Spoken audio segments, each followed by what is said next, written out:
ওর একটা কথাও নয়। বলো, তোলো এগুলো। এই বাড়ির দরজা তোমার জন্য চিরকালের মতো বন্ধ। যাও। এমন মেয়ের সাথে বন্ধুত্ব রাখিস কেন? সত্যি কথা, সবাই কি আর আমাদের সময়ের মতো? বাড়িতে একটা সমস্ত মেয়ে থাকা কি চিন্তার বলুন তো? অবশ্য আমাদের সময় তো আলাদা, তাই না মা?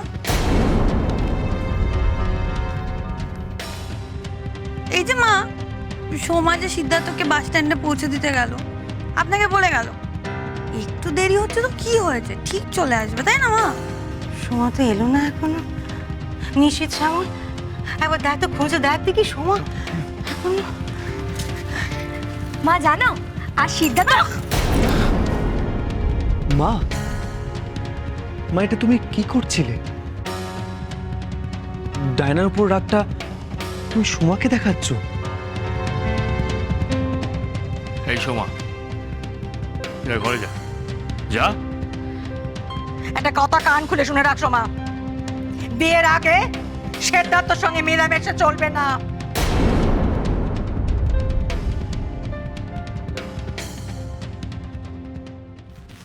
ডায়না, ডায়না আমার ছেড়ে দাও শশী, ছেড়ে দাও আমায়।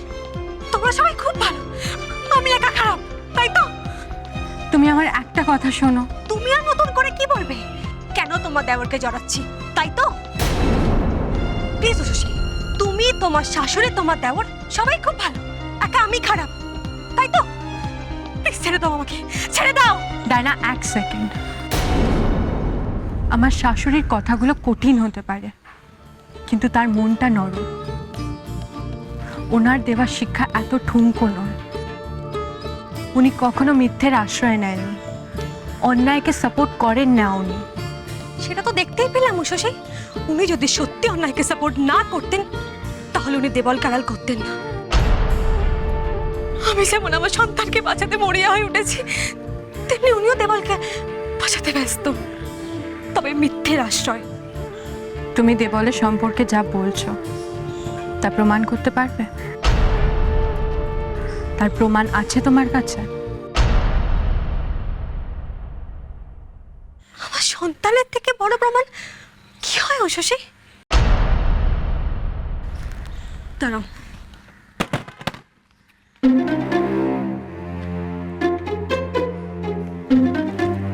দেখো।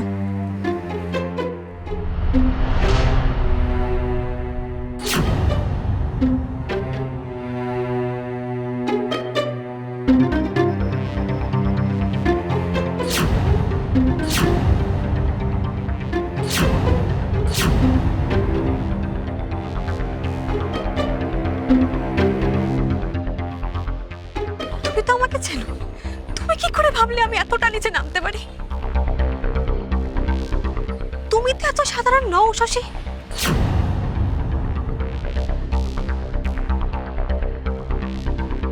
এই ছবিগুলো আমার ফোনে একটু পাঠিয়ে দেবে?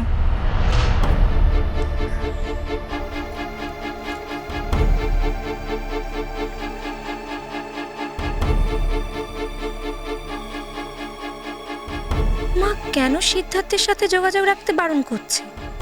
কেন?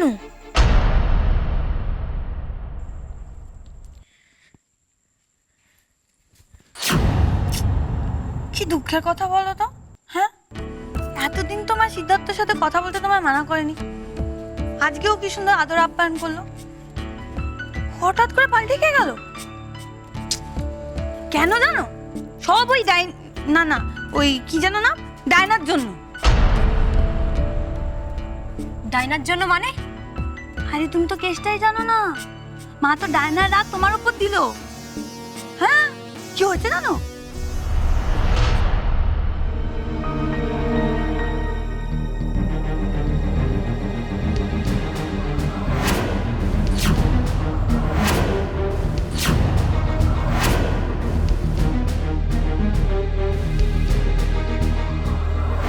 আশ্চর্য, দোষ করলো ডায়না আর শাস্তি পেলাম আমি। সিদ্ধার্থের সাথে কথা না বলে আমি থাকবো কি করে? ওই ডায়নাকে একবার আমি হাতের কাছে পাই,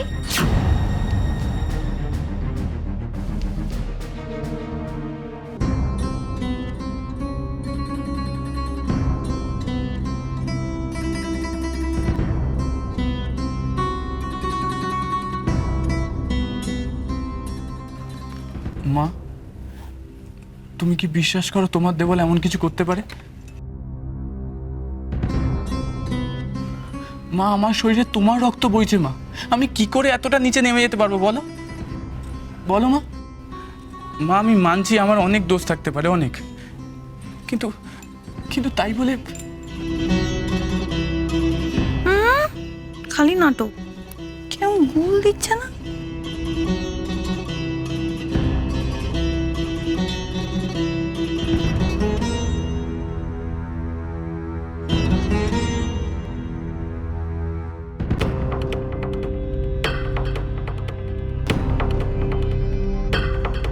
আমার সন্তানের থেকে বড় প্রমাণ কি হয় শশী?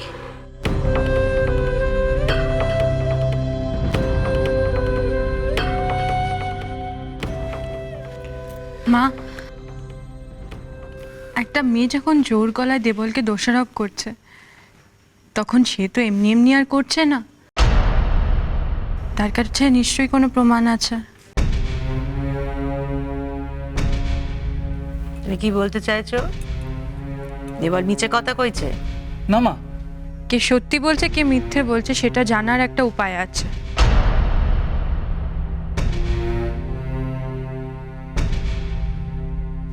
দেবলকে ডিএনএ টেস্ট করাতে হবে।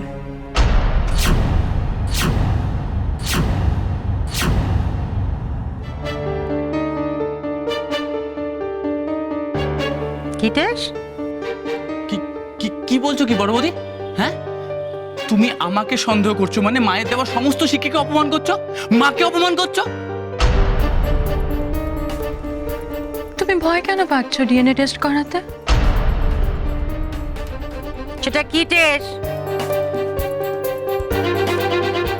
এই টেস্টটা দিয়ে বোঝা যাবে যে ডায়নার সন্তান আর দেবলের জিন এক কিনা, ডায়না সন্তানের বাবা দেবল কিনা।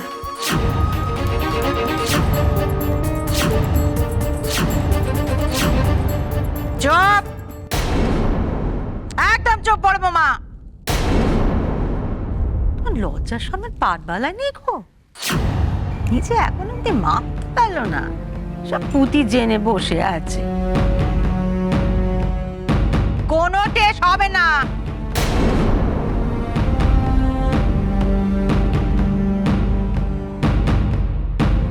নিজে বরং ভাবো কি করে শাওরি কোলে একখানা নাতি দেওয়া যায়।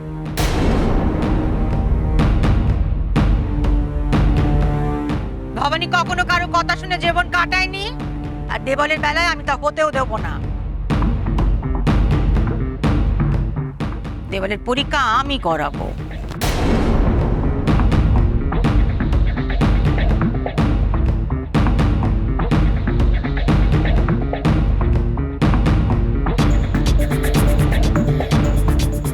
কালে আমি দেবলের কুষ্টি মিলিয়ে দেখবো ওর ভাগ্যে সন্তান যোগ আছে কিনা।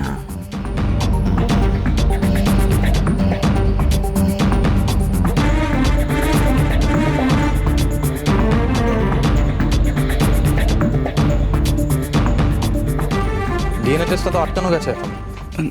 না, মানে যদি ডায়না কেস টেস্ট করে দেয় তখন? শোন, রিস্ক আমাদের নিতেই হবে। যদি একান্তই তোকে ডিএনএ টেস্ট বা কোর্ট কেস করতেই হয়, তাহলে রিপোর্টে আমরা গন্ডগোল করে দেবো। কিন্তু সুবীর, সেটা কিভাবে? তোর বদলে অন্য কেউ টেস্ট করবে। অন্য কেউ?